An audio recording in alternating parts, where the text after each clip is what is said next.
하나님 말씀은 누가복음 7장 36절에서부터 50절까지 말씀을 같이 우리가 합독을 하겠습니다.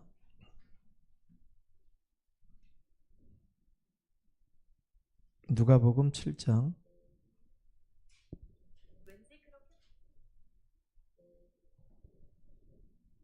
36절에서부터 50절까지입니다.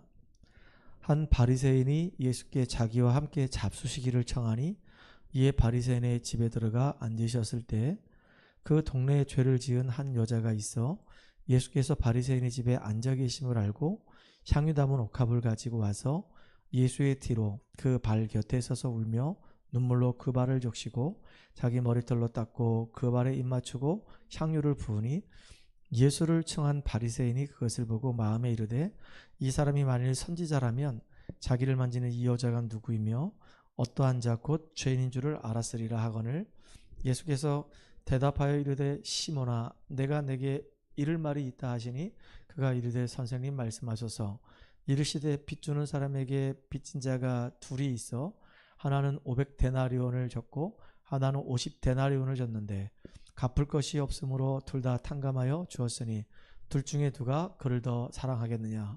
시몬이 대답하여 이르되 내 생각에는 많이 탕감함을 받은 자니이다. 이르시되 내 판단이 옳다 하시고 그 여자를 돌아보시며 시몬에게 이르시되 이 여자를 보느냐. 내가 내 집에 들어올 때 너는 내게 발 씻을 물도 주지 아니하였으되 이 여자는 눈물로 내 발을 적시고 그 머리털로 닦았으며 너는 내게 입맞추지 아니하였으되 그는 내가 들어올 때부터 내 발에 입맞추기를 그치지 아니하였으며 너는 내 머리에 감람유도 붓지 아니하였으되 그는 향유를 내 발에 부었느니라.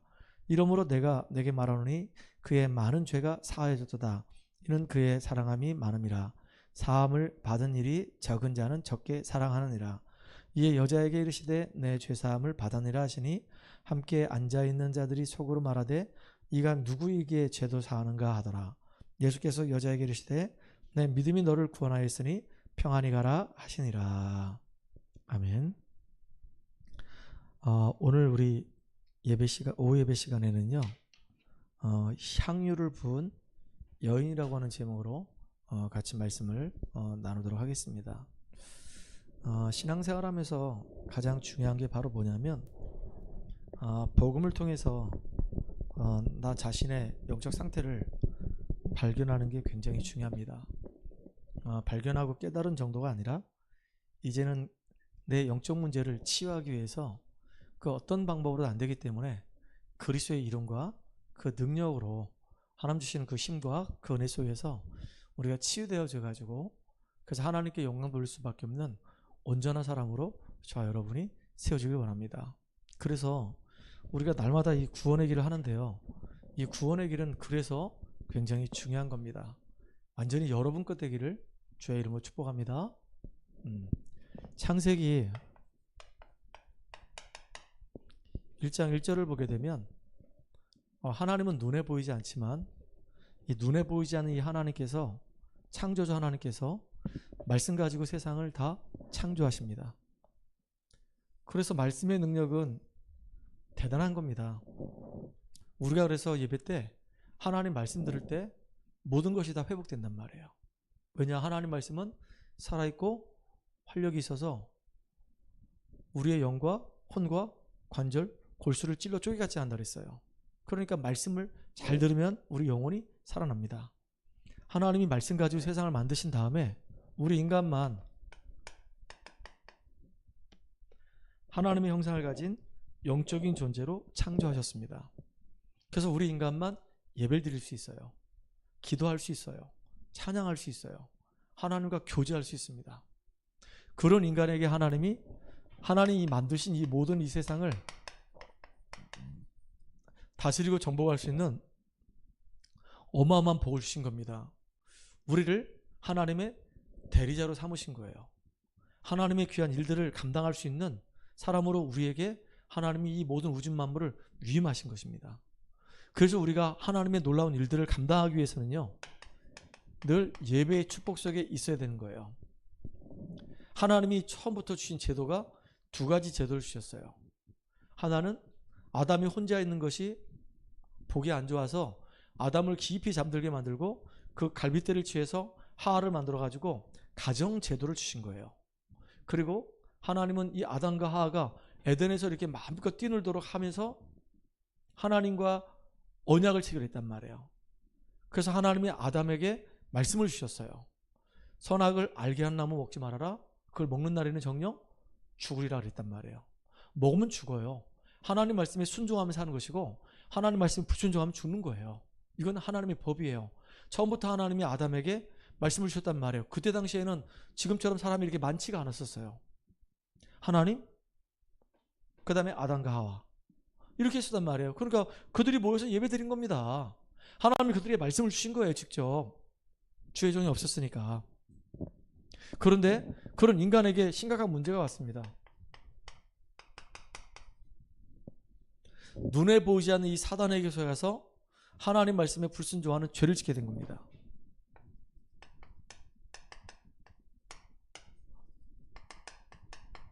사단에게 딱 잡힌 인생이 된 거예요. 영이 죽어버렸어요. 너희의 허물과 죄로 죽었던, 이렇게 돼 있거든요. 허물과 죄로 죽었던, 완전히 영적 사망 상태가 된 겁니다. 신분 자체가 마귀 자녀예요. 마귀한테 잡혀가지고 마귀에게 이제 종노릇하는 인생이 된 거예요. 그러니까 하나님을 섬겨야 할 우리가 하나님을 섬기지 않고 이제는 우상을 섬긴단 말이에요. 좀 무식한 사람들은 형상 우상을 합니다. 돌 보고 절하고 나무 보고 절해요. 저기 후진국 같은 데 가보면은 지금도 형상 우상 만들어 놓고 빌어요. 돌값 깔아놓고 빌어요. 나무값 깔아놓고 빌어요. 정령을 믿어요. 근데 좀 선진국 가보면 똑똑한 사람들은요, 형상 우상 안 합니다. 지식이 우상이 되고 경제가 우상이 되고 인기와 명예와 권력이 우상이 돼 있단 말이에요. 그 우상을 숭배하다 결국은 그 우상 때문에 망해요. 그러니까 보세요. 눈에 보이지 않는 이 사단이 결국은 우리 인간을 속여가지고 죄짓게 만들고 하나님 떠나게 만들어서 아예 영이 죽은 상태로 그 영혼을 딱 잡고 결국은 하나님을 섬겨야 할 우리가 하나님 섬기지 않고 마귀를 섬기게 만들어요. 그러니까 당연히 수고하고 무거운 짐은 짊어지고 살 수밖에 없어요. 정신문제 올 수밖에 없어요. 정신문제 오니까 삶도 무너져요. 아니 지금 내 마음과 이 생각이 행복하지 않은데 내 삶이 행복하겠습니까? 여러분이 영적으로 정신적으로 막 시달리면요, 삶도 별로 가치가 없어요. 재미가 없어요. 사단에게 딱 잡혀있는 인생은요, 행복 없어요. 그러니까 진짜 지옥 같은 인생 사는 겁니다. 그러다 어디 가냐? 지옥 가요. 나만 망하는 게 아닙니다. 후손까지 다 망합니다. 유대인들이 그랬어요. 예수님을 십자가에 못 박혀 죽을 때 빌립보가 이 사람의 죄에 대해서는 나는 찾지를 못했다. 그러니까 내 손은 깨끗하다. 그러니까 유대인들이 뭐라냐, 우리의 모든 죄를 후손에게 돌리라 그랬어요. 그래가지고 진짜 유대인들은 나라 없는 민족으로 2000년 동안 유리 방황해요. 참 안타깝죠.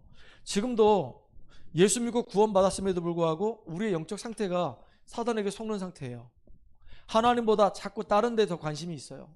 예배에 승리하면 되는데 예배에 실패하게 되면요, 다른 데 내 마음과 생각이 다 빼앗기고 집착하게 돼 있습니다. 뭐 우리가 24시간 예배드리고 24시간 기도하라는 얘기가 아니잖아요. 근데 가만히 내 삶을 돌이켜보면요, 우리의 삶이 뭐에 의해서 우리가 끌려다니는가가 되게 중요한 거예요.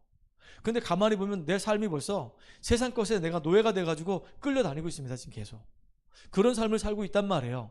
근데 그걸 우리가 인지를 못해요. 그러니까 내가 그 사실을 깨닫고 거기서 돌아서든지 아니면 다른 사람이 그걸 깨닫게 해가지고 돌아서게 하든지 하는 게 되게 중요한 거예요. 그걸 보고 우리는 속죄죄라고 얘기합니다. 내가 범죄한 그 죄에서 해방되기 위해서 때로는 제사장들도, 그 다음에 회중들도, 심지어는 족장들도, 일반 평민들도 다 죄를 범할 수가 있단 말이에요.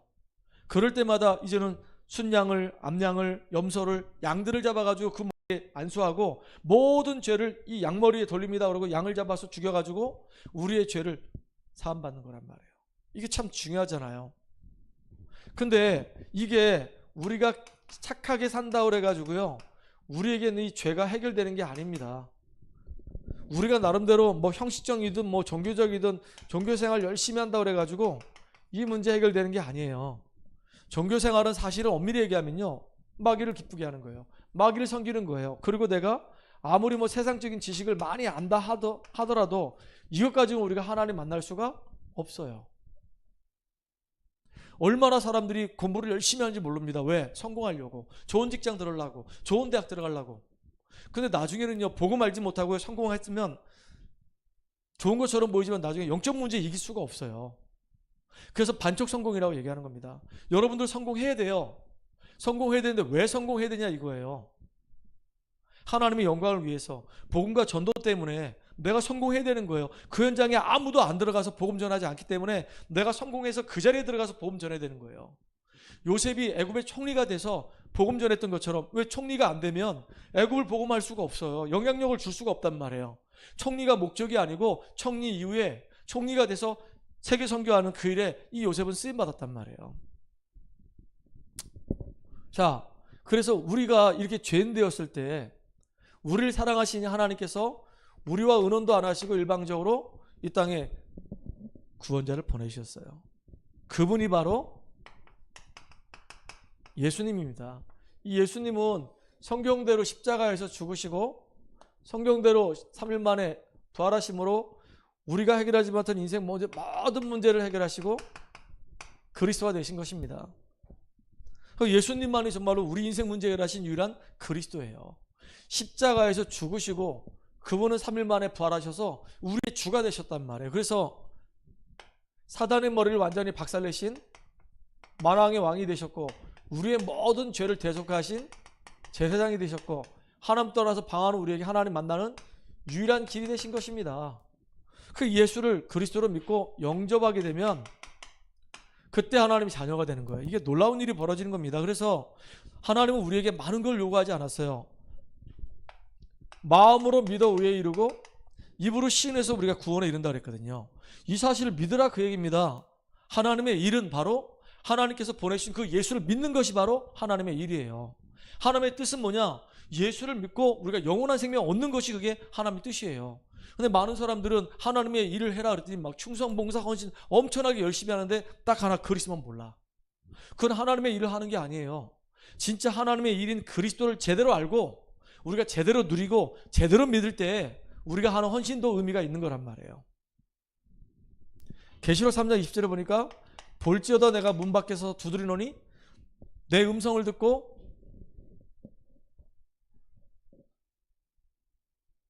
나를 믿으면 내 안에 하나님의 성령께서 함께 하신다 약속하셨어요. 이게 얼마나 감사한 일입니까?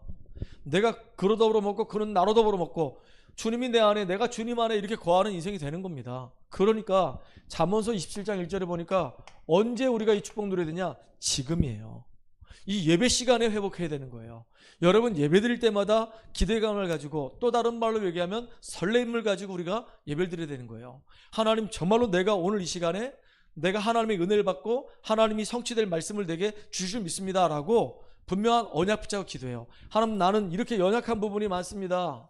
내 영적인 상태가 너무 메롱인데 내가 이 예배를 통해서 그리스도의 참된 복음의 비밀을 통해서 여기서 완전히 내가 해방될 뿐만 아니라 자유를 얻어서 진짜 하나님 자녀의 신분과 이 권세를 회복하고 누리는 축복의 예배가 되도록 인도해 주시라고 기도해야 되는 거예요. 진짜 내가 한 주를 살아가는 동안에 말씀을 놓치고 살았어. 지난주에는 화목제, 수요 예배 때는 화목해 하는 자라고 하는 제목으로 말씀 나눴거든요. 예수님이 하나님과 원수된 나에게 화목 제물이 되셨어요. 그리고 하나님 우리를 화목해 하는 자로 부르셔서 현장에 있는 사람들에게 복음 전해서 그들을 하나님께로 인도해가는 화목해 하는 자로 부르셨단 말이에요. 그래서 우리가 현장에 사람을 살려야 되기 때문에 내가 성령 충만함 누려야 되는 거예요. 그리고 진짜 그 영혼을 놓고 중보기도 해주고 그 배후 역사는 흑암을 꺾는 권세기도 하라고 그랬습니다. 저는 일주일 내내요 내 현장을 놓고 계속 기도하는 거예요. 하나님 나에게 이 현장 가야 되니까 성령 충만함 주시고 이 사람 배후 역사는 흑암이 무너지고 이 사람이 정말로 복음을 알고 누리도록 인도해 주세요. 계속 기도하는 겁니다. 그러면서 우리 소중한 렘넌트, 소중한 성도들 만나서 말씀 운동했어요. 참 감사하죠. 그 중에는 여기 윤호도 있었고 여기 이제 민재도 있었고 그 다음에 이번 성탄 줄 때 혹시 모르겠어요. 우리 태근이가 올지 모르겠는데 태근이도 있었고 중일이도 있고 이렇게 만나는 사람들이 있단 말이에요.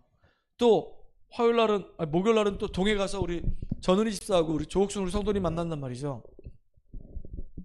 계속 기도하는 겁니다. 중보기도 하는 거예요. 그리고 그 개인을 뛰어넘어서 가정을 놓고 기도하고 그 현장을 놓고 기도한단 말이에요. 특별히 우리 민재 만날 때는 민재 가정을 놓고 기도하고 민재가 지금 살고 있는 횡성이라는 지역을 놓고 현장을 놓고 계속 기도한단 말이에요. 계속 기도하는 거예요. 그 하나님은 언제 문 여실지는 아무도 몰라. 이게 지난주에 내게 주신 말씀 붙잡고 나는 내 삶에 적용하면서 계속 실천해 본 거예요. 하나님 말씀이 내 안에 그대로 성취되게 해달라고 기도하면서 그 현장에서 확인하는 겁니다. 이렇게. 그럼 이번 주에 말씀은 뭘까요?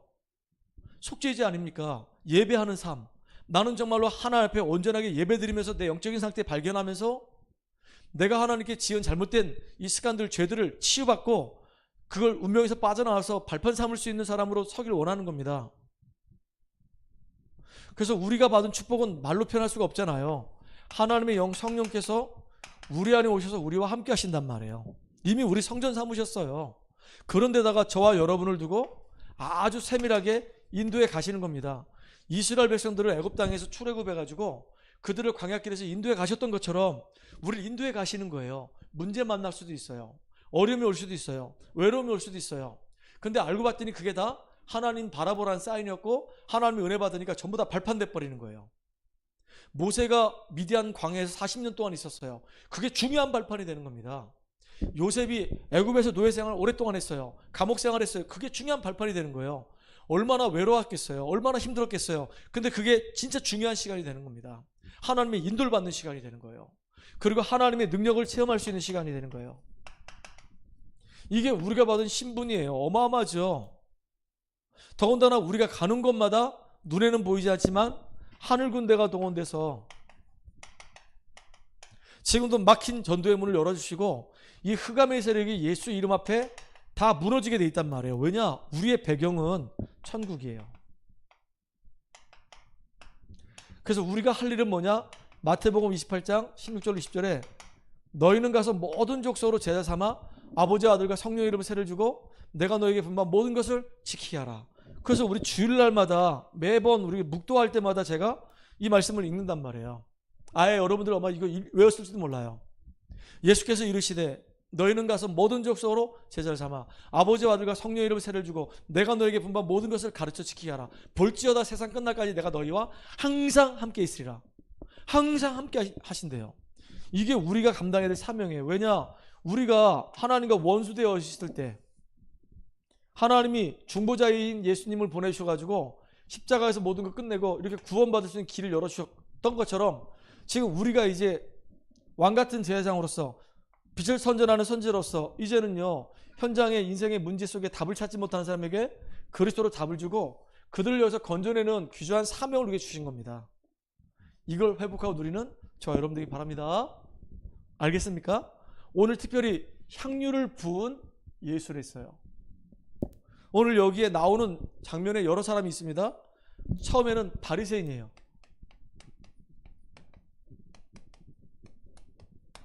또 여기는 죄를 많이 지어가지고 예수님께 나와서 향유를 붓는 여인이 있어요. 그 예수님이 있어요. 이렇게.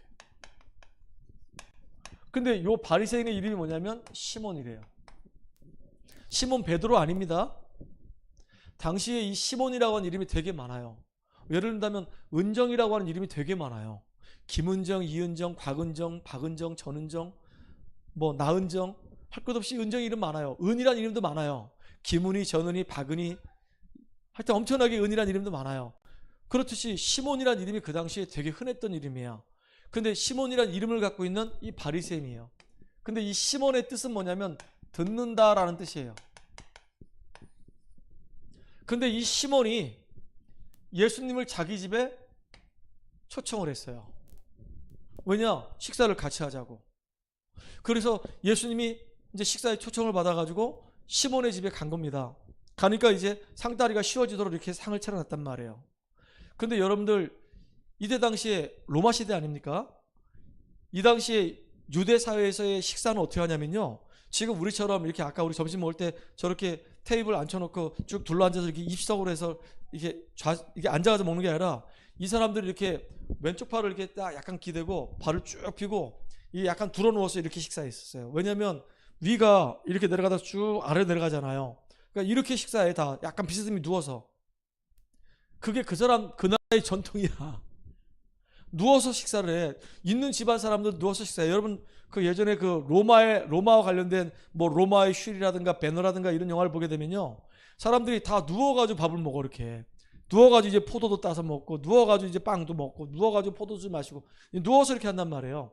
그러니까 식사 자리에 초대했는데 바리새인이 초대했으니까 얼마나 이렇게 거하게 준비했겠어요. 그러니까 예수님이 약간 비스듬히 이렇게 누워 있었단 말이야. 그러니까 이제 이 향유를 부은 여인이 예수님 뒤로 와가지고, 그것도 머리 쪽도 아니고 저 발 쪽으로 가가지고 예수님 발에 가서 눈물을 흘리면서 발을 적시는 겁니다. 그리고 자기의 머리카락을 풀어가지고, 여러분들 우리 예전에 조선시대 때 어땠어요? 여자들 다 댕기머리 했잖아요. 머리 안 잘랐거든요. 그거 풀면은요, 이 치렁치 여기까지 내려와. 그러니까 자기 머리카락을 가지고 예수님의 발을 눈물로 적신 다음에 그걸 팍 머리카락으로 닦는 겁니다. 닦은 다음에 그 다리에다가 이 향유 부은 여인이 입을 계속 맞추는 거예요. 입을 계속 맞추는 거예요. 그러면서 이제 그 입을 맞춘 거기다가 향유를 부어요. 그 내용이에요. 근데 이거를 보고 요 사람이 하는 말이에요. 요 사람이 예수님을 보고, 예수님이 그리스도라는 사실을 안 믿으니까, 예수님이 당신이 선지자라면, 당신이 선지자였다면은 이 죄인인 여자가 당신의 지금 발에 와서 눈물을 흘리고 머리카락으로 발을 닦고 향유를 부을 때 어떻게 그냥 가만히 있겠냐. 당신이 선지자였다면 저 여인에게 뭔가 액션을 취하고 가라고, 나는 죄인하고 함께 있을 수가 없다고, 저리 가라고 떨쳐냈을 텐데 당신은 왜 가만히 있느냐 라고 얘기한단 말이에요. 속으로 그것도. 그러면서 또 다른 성경에 보게 되면 여러분 이런 내용이 비슷하게 나와 있는 데가 마가복음 14장이 있는데요. 아니 예수님 발에다가 예수님이 이렇게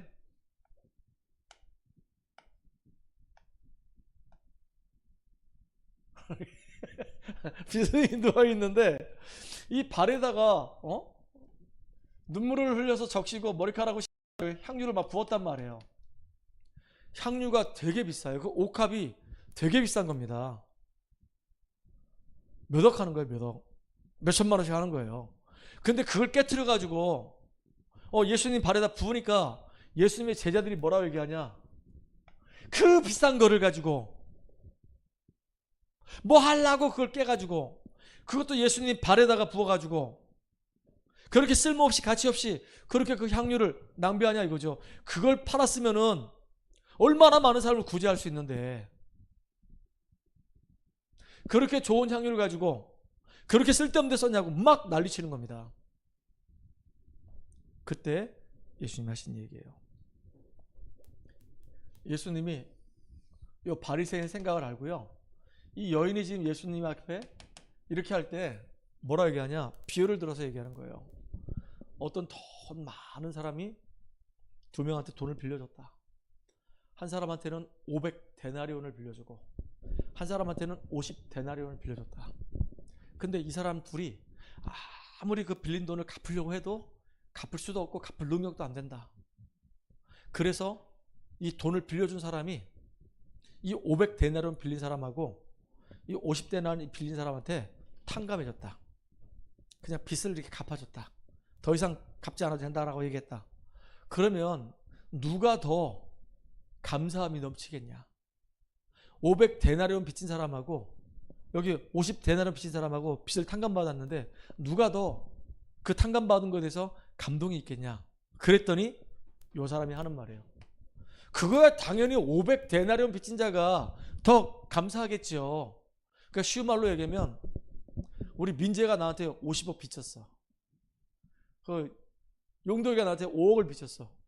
근데 아무리 갚으려고 해도 갚을 수가 없어서 내가 갚지 마, 다 그냥 끝내줄게 그랬어. 그럼 누가 더 진짜 기분 좋겠어요? 민재야 용덕이야? 민재가 더 기분 좋겠지. 왜? 50억을 탕감받았으니까. 용덕이는 5억을 탕감받았는데. 그러니까 진짜 죄에서 그 탕감받은 사람에게 있어서 더 큰 죄를 탕감받은 사람이 더 기쁨이 있어서 그런 것이다. 그러니까 오늘 되게 중요한 얘기 하잖아요. 뭐라고 얘기하죠? 이런 얘기합니다. 갚을 것이 없으므로 둘 다 탕감하여 주었으니 둘 중에 누가 그를 더 사랑하겠느냐. 그러니까 많이 탕감받은 사람이 그를 더 사랑할 것입니다. 네 판단이 옳다. 이 여자가 지금 내 발을 씻는데 왜 이렇게 하느냐? 이 사람이 죄가 너무너무 심각한 죄였는데 그 죄에 대해서 이 여자가 해방되고 나니까 그게 너무 기뻐가지고 자기가 가지고 있는 그 향유 옥합을 깨가지고 예수님께 이렇게 할 만큼 이 여자는 정말로 자기를 구원하신, 자기의 죄 문제를 해결하신 이 예수님에 대해서 사랑하는 마음으로 이렇게 다가온 것이다. 근데 탕감을 적게 받은 사람은 이런 마음이 없다. 탕감을 적게 받은 사람, 뭔가 알긴 알지만 제대로 모르는 사람은 이 여자가 지금 이렇게 하는 그 이유를 모른다. 이게 오늘의 내용이에요. 여러분, 여기서 중요한 걸 정말로 발견하기 바랍니다. 우리가 정말로 구원받았던 거, 우리가 죄사함 받았다는 거는요, 이거 깨달으면 깨달을수록 이게 말로 표현할 수가 없는 거예요. 내가 가지고 있는 모든 것을 다 드려도 한 개도 아깝지 않을 만큼 이 여자가 가지고 있는 그 어마어마한 그 향유 옥합을 깨가지고 예수님께 가서 들이부어도 이게 하나도 아깝지 않아. 내가 죄사함 받은 게, 내가 구원받은 게, 하나님 자녀가 된 게, 생명 얻은 게 너무 기쁜 거란 말이에요. 그런 은혜가 여러분에게 있길 바랍니다. 이 사람이 깨닫긴 깨달았어. 특히 이 바리새인들, 유대인들은요, 이상하게 깨달아도 부정적으로 깨달아. 잘못된 깨달음이죠. 어떻게 깨달았냐? 야, 성경에 얘기한 그 메시아가, 그 그리스도가 이 땅에 오시는데 어떻게 목수의 아들로 올 수가 있냐?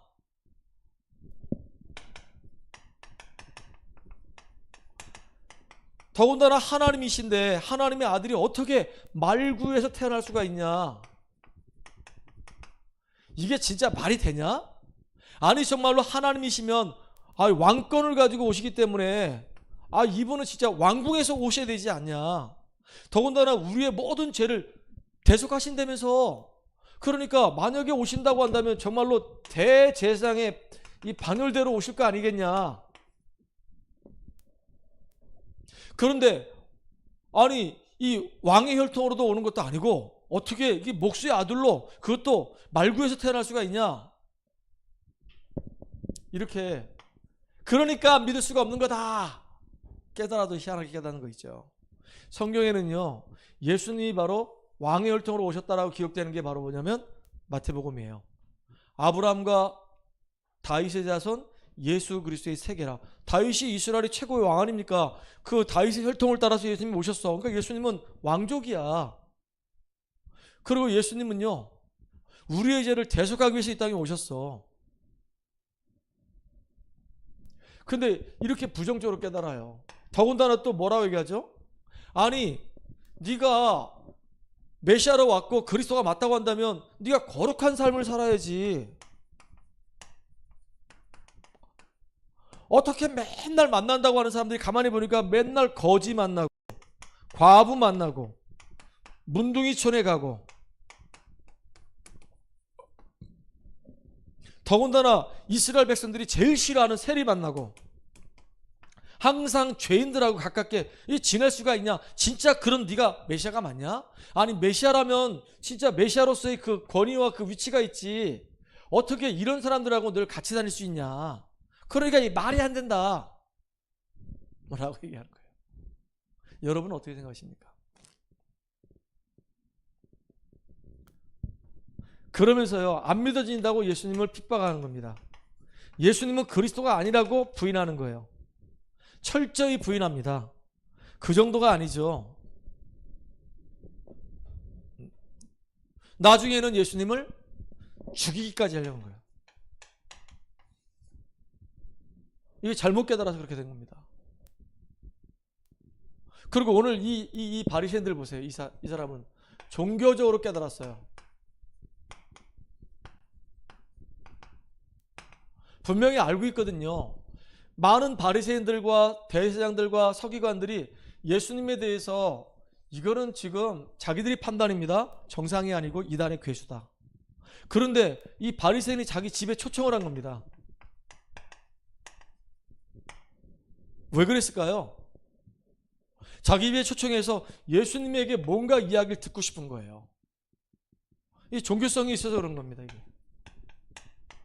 당신이 지금 이야기하는 바, 당신이 그동안 행했던 것들이 보니까 이게 보통 일이 아니다. 지금 선지자 중에서 진짜 으뜸가는 일을 하는 것 같다. 당신이 도대체 누구길래 이런 일들을 하냐. 당신한테 내가 한번 이야기를 한번 들어봤으면 좋겠다. 그래서 집으로 초청을 한 겁니다. 그리고 이 사람은요, 도덕적 기준이 명확해요. 어떻게 이 죄인된 여자를 데리고 발을 씻고 있는데 당신은 선지자라면 가만히 있을 수가 있냐. 이 사람은 율법적인 사람이에요. 나는 지금까지 내가 율법을 철저히 지켰다.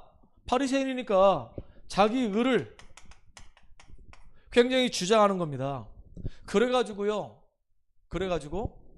아니 500데나리온하고 50데나리온 가진 사람이 빚을 갚을 수가 없으니까 그냥 이 돈을 빌려준 사람이 다 탕감을 했는데 누가 더 감사하겠냐 그랬더니 이 사람이 더 감사합니다. 깨닫기는 잘 깨달아. 깨닫기는 잘 깨달았는데요, 실제로 예수를 안 믿어. 자기의 죄가 얼마나 심각한지 몰라.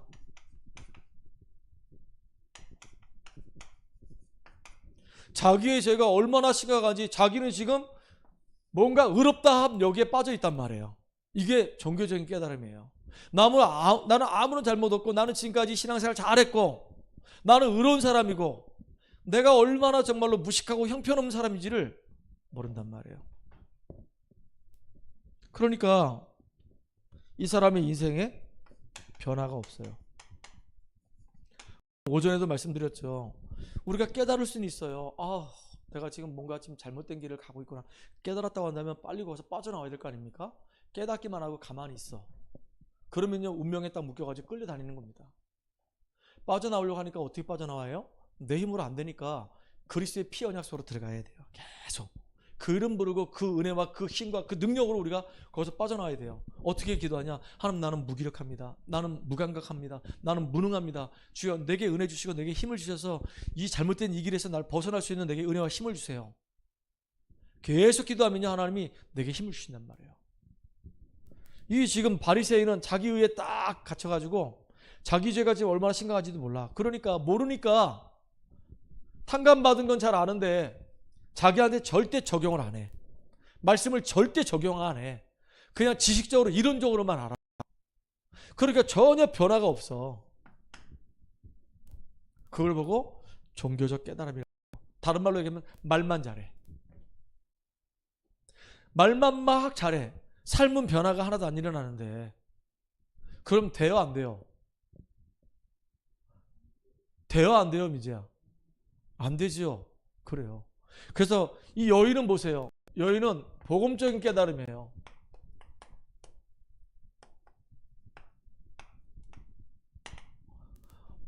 이 여인이 깨달은 게 복음적인 깨달음인데 어느 정도냐? 자기 향유를 가지고 예수님께 가서 머리에는 못 부었지만은 발에다 부었단 말이에요. 그 말은 무슨 말일까요? 예수가 바로 그리스도란 뜻이에요. 기름 부음 받은 자. 하나님이 이미 벌써 예수님에게 기름을 부었죠. 그래서 메시아가 되셨죠.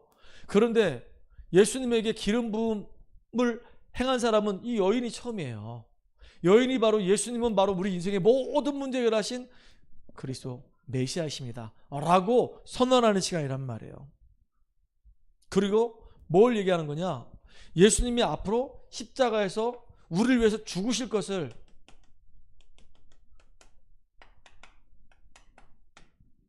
준비하는 거예요. 예수님은 바로 사망 것에 이기시고 승리하신 만왕의 왕이라는 것입니다. 나는 그 예수로 말미암아 구원받은 하나님의 자녀고 정말로 예수님은 가장 존귀한 왕이라고 이 여인이 지금 고백하는 거예요.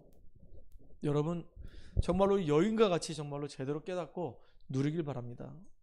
예수님이 이제 질타를 하잖아요. 이 바리새인이 예수님을 두고 이 여인의 하는 행동을 가지고 뭐라고 찝쩍거리니까 예수님이 유대법에 의하면요, 그 손님이 오게 되면 제일 저기 밑에 세종로가 와가지고 대야에다 물을 떠가지고 와서 발을 씻겨줘요. 발을 씻긴 다음에 수건을 갖고 가서 발을 닦아준단 말이에요. 그리고 이제 방에 들어가서 식사를 한단 말이에요.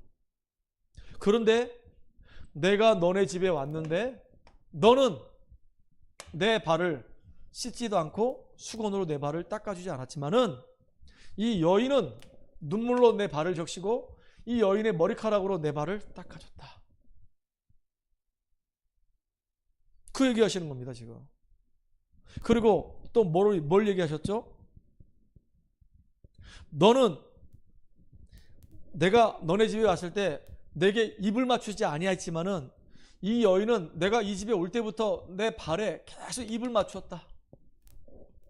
너는 내가 너네 집에 왔을 때 내 머리 위에다가 네가 감람료를 이렇게 발라주지 않았지만은 이 여인은 내 발에다가 향유를 부었다. 너가 정말로 죄에서 해방된 게 맞냐? 네가 정말로 죄에 대해서 해방된 그 은혜가 있냐? 얘는 1도 없어요. 아무런 감각이 없어요. 근데 이 여자는 완전히 100%야. 너무 자기가 죄인이었던 자기가 거기서 해방돼서 너무 감사하니까 이렇게 자기가 할 수 있는 액션을 다 취하는 겁니다. 이게. 여러분 뭐 다가오는 게 좀 없습니까? 정말로 향유를 부은 여인처럼 내 영적인 상태를 바로 알고 진짜 내가 구원받은 그 은혜에 감사하고 하나님께 나아가서 예수 그리스도 앞에서 완전히 정말로 나를 헌신할 수 있는 저 여러분 되기를 소망합니다. 그래서 부탁할 게 있어요. 우리 여기 랩런트도 많은데요. 결론이 뭐냐? 우리가 정말로 그리스도를 안다는 것은요, 이게 복 중에 최고의 복이에요.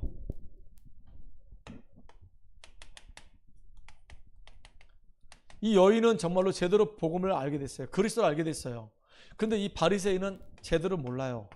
그냥 대충 종교적으로만 알고 있어요. 나머지 사람들은 아예 그냥 여기 세례 요한 그 제사장들 그다음에 바리새인들 서기관들은 아예 그냥 부정적으로 예수를 처음부터 거부해 버려요.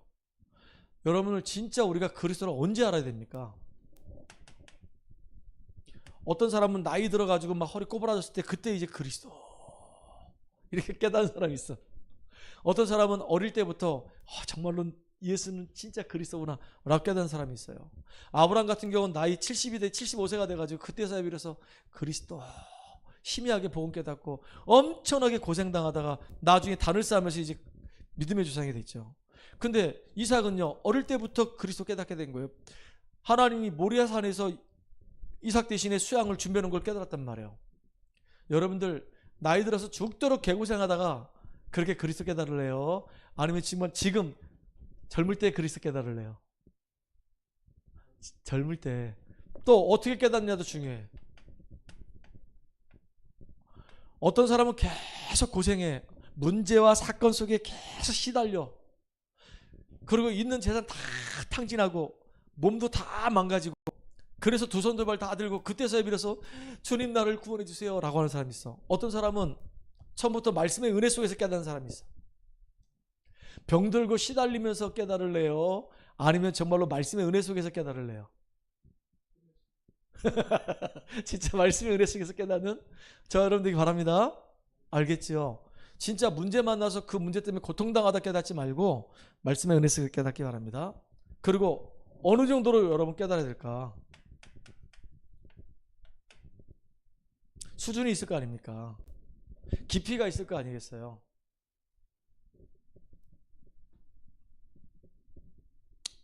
바울이 고백했던 것처럼 내가 복음 때문에 핍박을 받아도 내가 하나님께 감사를 드린다. 많은 사람들은요 조금만 문제 오고 조금만 어려움 와도 그냥 흔들릴 거리인데 바울은 복음 때문에 내가 핍박을 받아도 내가 하나님께 감사하다 그랬어요. 그 정도로 여러분들 수준이 있는 사람 되기 바랍니다. 아멘. 오늘 이 응답과 이 축복 누리기 바랍니다. 심지어 바울은요 내가 이 복음 때문에 죽어도 괜찮다라고 얘기했어요. 우리 지난주 금요일날 바울이 밀레노에서 장로들을 불러 모아가지고 고별 설교하잖아요. 나의 달려갈 길과 주 예수께 받은 그 사명, 내 목숨을 조금도 아끼지 아니하리라. 사명을 감당하는 그 일에 내 목숨을 조금도 귀하게 여기지 않겠다라고 했어요. 그 정도로 예루살렘 가면 잡혀 죽어. 근데도 불구하고 가서 복음 전하다 죽겠다 그 얘기예요. 가는 모든 현장마다 복음 전하다 진짜 바울은 순교했어요. 여러분, 향유를 부인 여인, 여기서 우리가 진짜 중요한 답을 찾아내기 바랍니다. 이 여자가 돈이 많았기 때문에 막 쏟아부은 게 아니에요. 진짜 인생의 분명한 답을 딱 찾았어요. 자기가 얼마나 심각한 죄인이었는지, 그 죄가 정말로 그리스도 안에서 해결되고 죄사함 받으니까 네 죄사함 받았느니라라고 예수님이 고백하거든요. 얼마나 감사한 일입니까? 여러분, 이 은혜가 여러분에게 차고 넘치는 귀한 시간 되길 바랍니다. 하나님 감사합니다. 주 예수께서 우리에게 주신 이 은혜가 얼마나 큰지 날마다 삶 속에서 풍성하게 누리는 우리가 되게 하여 주시옵소서. 죄 사함의 이 은혜가 날마다 실감나게 느껴질 수 있도록 역사하여 주시옵소서. 예수님의 이름으로 기도합나이다. 아멘.